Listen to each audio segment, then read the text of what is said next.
चीन, जिसकी ना तो दोस्ती विश्वास के लायक है और ना ही कोई वादा। चीन की चालबाजियां देखकर तो गिरगिट भी शर्मा जाए। चीन और भारत ऐसे दो पड़ोसी देश हैं जिनकी लड़ाई सदियों से चली आ रही।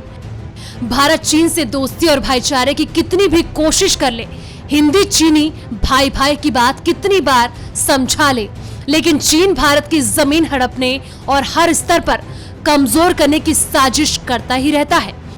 हालांकि उसके नापाक इरादे कभी कामयाब नहीं हुए हैं। भारत चीन के एलएसी पर तनाव लगातार जारी है।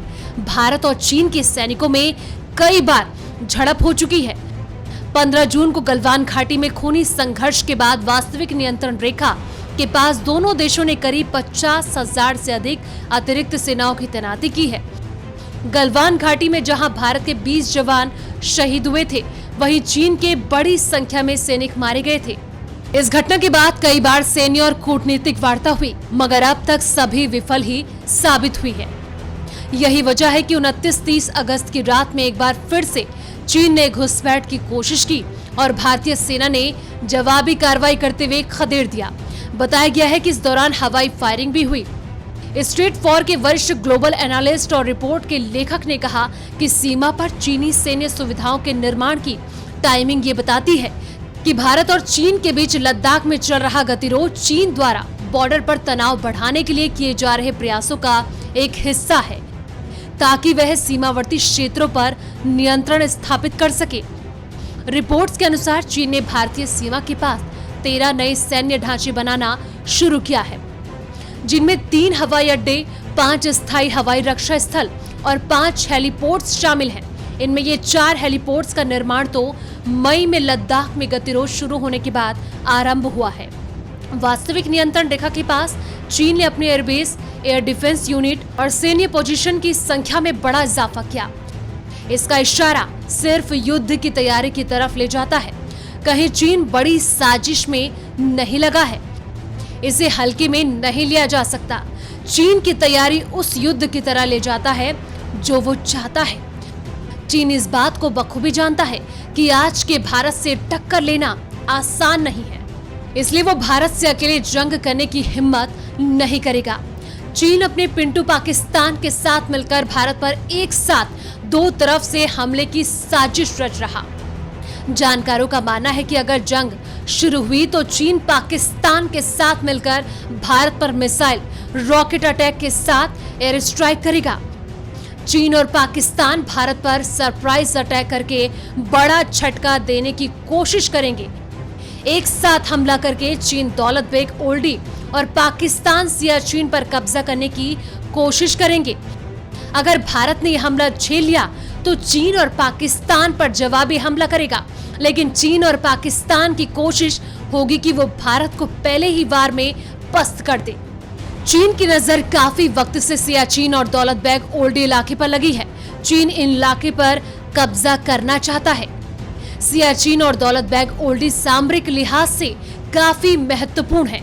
दौलत बेग ओल्डी दुनिया की सबसे ऊंची हवाई पट्टी और सैन्य शिखर के कारण पूरे लद्दाख में भारत की आन बान और शान का प्रतीक है। यहाँ से अक्साई चीन में चीन की हर हरकत पर भारतीय सैनिकों की नजर रहती है। ये सियाचिन में भी भारतीय सेना के लिए एक मजबूत स्तंभ है। साथ ही मध्य एशिया में भारत के जमीनी संपर्क के लिए ये बहुत अहम है, इसलिए चीन की इस इलाके पर काफी वक्त से नजर है।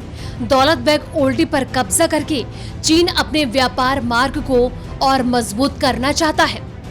पिछले दिनों विदेश मंत्री एस जयशंकर और उनके चीनी समकक्ष वांग यी की मास्को में हुई बातचीत के दौरान भारत और चीन ने पूर्वी लद्दाख में सीमा पर विवाद खत्म करने के लिए 5 बिंदुओं पर काम करने को लेकर सहमति जताई थी, लेकिन हालात जस के तस बने हुए हैं। चीन हमेशा भारत को धमकी देता रहता है, 1962 और जैसे युद्ध की चेतावनी देता रहता है, लेकिन दगाबाज चीन को भी 1967 की घटना को गांठ बांध लेना चाहिए कि कैसे भारतीय जवानों ने चीनी सैनिकों को धूल चटाई थी। 1967 को ऐसे साल के तौर पर याद किया जाता रहेगा जब हमारे सैनिकों ने चीनी दुस्साहस का मुंहतोड़ जवाब देते हुए सैकड़ों चीनी सैनिकों को न सिर्फ मार गिराया था, बल्कि उनके बंकरों को पूरी तरीके से नष्ट कर दिया था। इस हार की नाकामी चीन कभी नहीं भूल पाया, जिसके चलते चीन ने युद्ध की मंशा बनाकर हर बार कोई न कोई हरकत करता रहता है। यूएन में 75वीं वर्षगांठ के अवसर पर बैठक आयोजित की गई, जिसमें यूएन संगठन के कई देशों के प्रतिनिधियों ने भाग लिया। महासभा बैठक में चीन ने संबोधित करते हुए कहा कि वह किसी भी देश के साथ ना तो कोल्ड वॉर और ना ही हॉट वॉर करना चाहता है। लेकिन रिपोर्ट्स के मुताबिक देखा जाए तो इस समय चीन के कई देशों के साथ विवाद है। नवभारत टाइम ने एक आर्टिकल में लिखा है कि चीन के कुल 24 देशों के साथ विवाद है, जिनमें भारत के साथ Nepal, Bhutan, Burma, Vietnam, south Korea, Tajikistan, Myanmar आदि देश शामिल हैं। भारत और चीन एशिया की दो महाशक्तियां मानी जाती हैं। इन दोनों की अर्थव्यवस्था पर ही दुनिया की अर्थव्यवस्था टिकी हुई है। इसलिए विश्व के अन्य विकसित देश इन दोनों देशों के बीच युद्ध के किसी भी आसार को खत्म करने में कोई कसर नहीं छोड़ेंगे, क्योंकि ये युद्ध दुनिया को वर्ल्ड वॉर की तरफ झोंक देगा।